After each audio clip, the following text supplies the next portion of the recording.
So hi, I'm John, the flippin' idiot, and I watched a Rex Krueger video about making a Chinese style workbench. And so I was also inspired to make a Chinese style workbench. And I made something that I used Western techniques to make a Chinese style workbench because I really didn't know anything about Chinese style workbenches.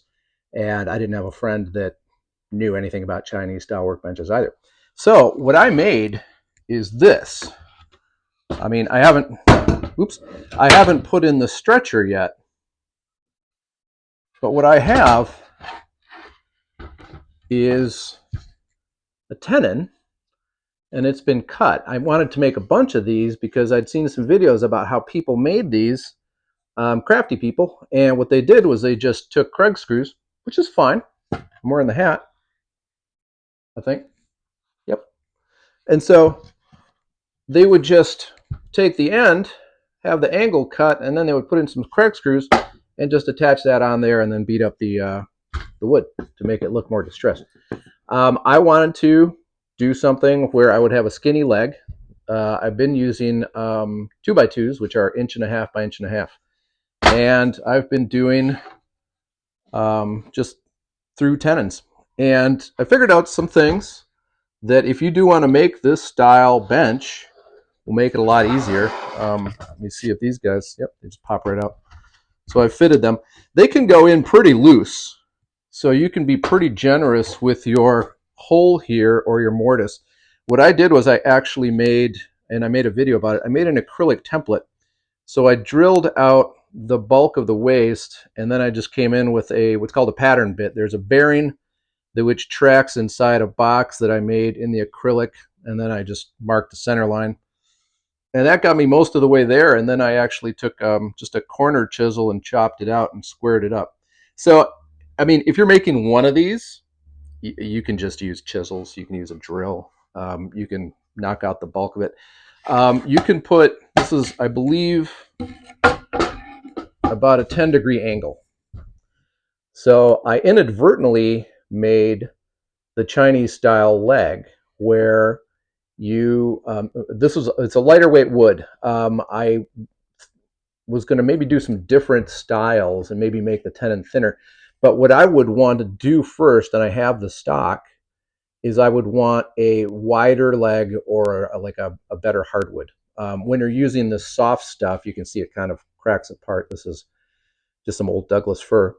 When you use something soft like this, you want to use a bunch of it to provide the support, because this is the only thing connecting your workpiece is this leg going through here. And so you can see it has a bit of a wiggle, but I trimmed a shoulder on the back for support, and I trimmed a shoulder here and a shoulder here and a shoulder here. And then I actually ran it through on I made a bunch of these. I have about 30 legs or 40 that I made very quickly once I had it dialed in on a table saw tenoning jig. So, I mean, if you're making one of these, you don't need a tenoning jig. You don't even need a table saw. You can just mark your angles, make sure it's consistent, leave extra. So when it goes through, you want it to go through a little bit.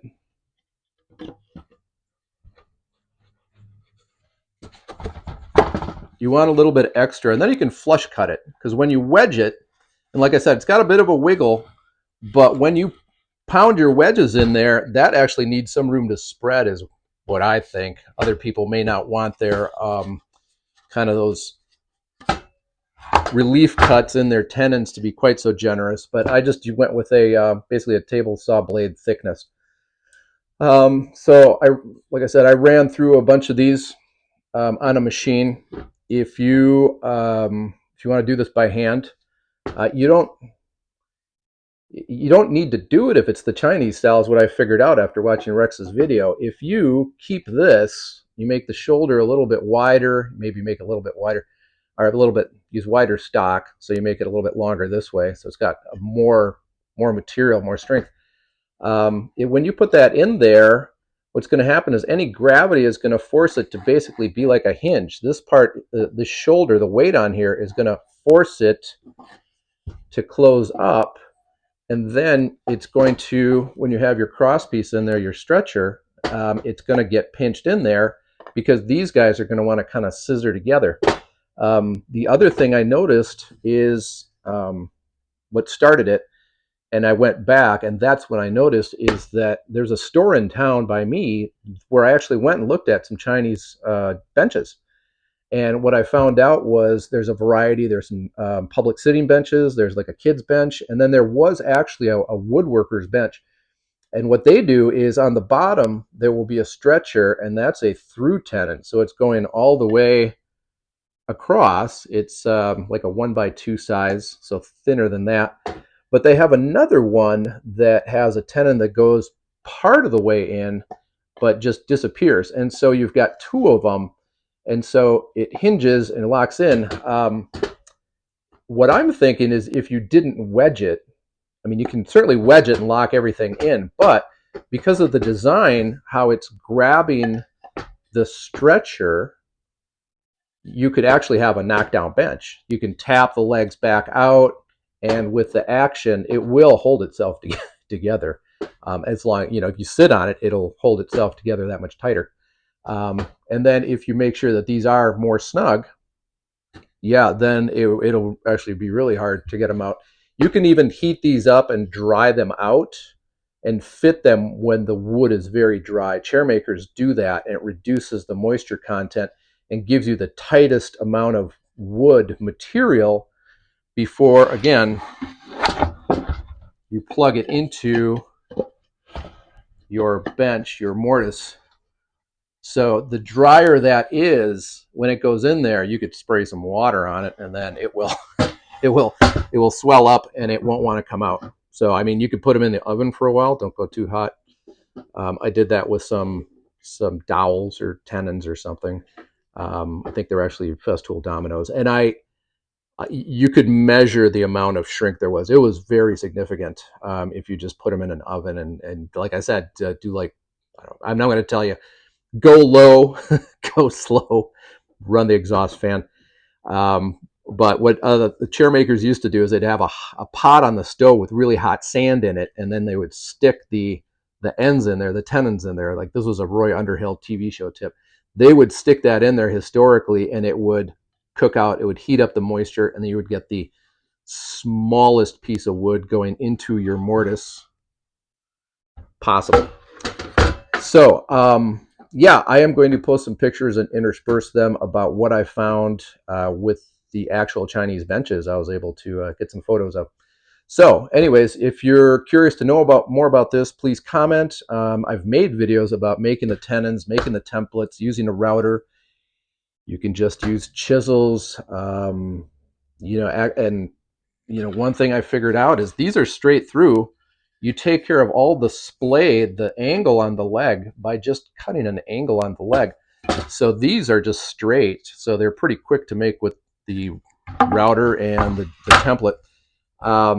And so when you do that, you don't have to worry about the angle even. You just cut it into the leg and then the shoulder. This part, as long as they're all consistent, they're all going to plug in and sit like that. And then even this, I think I measured it. I don't know. There's something I bought on Amazon, and it was like, I would say like $12, and it was an angled ruler, and it's been terrific. I thought it was like not long enough because I was doing shaker style legs where you do a longer leg, and I wanted to mark that whole thing. I thought it was longer. It was a 12-inch, and I was really disappointed. But it's been just a workhorse for marking out these angles on these legs for the tenon. So anyways, if you like and subscribe, I will have more adventures, ideas, tips, and misadventures. So please do that. I turn on the bell, whatever that means. And then I will make more videos and answer your questions. I'm always happy to help, and I've made videos for people that have specific questions about something that I can set up easily, record, and give them a kind of a quick tutorial on what I think would solve the problem. I'm by no means an expert. This is not a how-to video. This is purely entertainment for my fans on YouTube. So thanks for everybody that's already subscribed.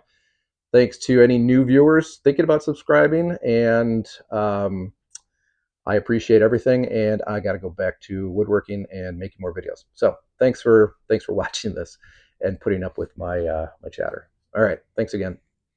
Good luck in the shop.